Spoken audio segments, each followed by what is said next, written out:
Joe Drake here, one of the co-authors of the Complete Guide to Landmine Training, and I'm going to tell you that the landmine can be a great tool for improving mechanics, especially in certain exercises like the overhead press. This is one for a lot of people, whether they lack the core stability to not poke those ribs out, or they just lack the shoulder mobility that so many do to really safely press overhead. So the landmine is a really great alternative. I'm going to be honest, it's probably my favorite way to get people pressing vertically because of what it demands of the shoulder and it allows us to do. So first off, we talked about a lot of people breaking at the ribs, what we might call rib flare.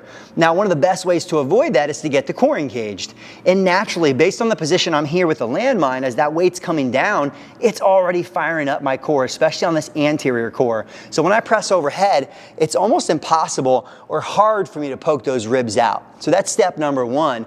The other piece is the bar actually travels in kind of the semicircular pattern.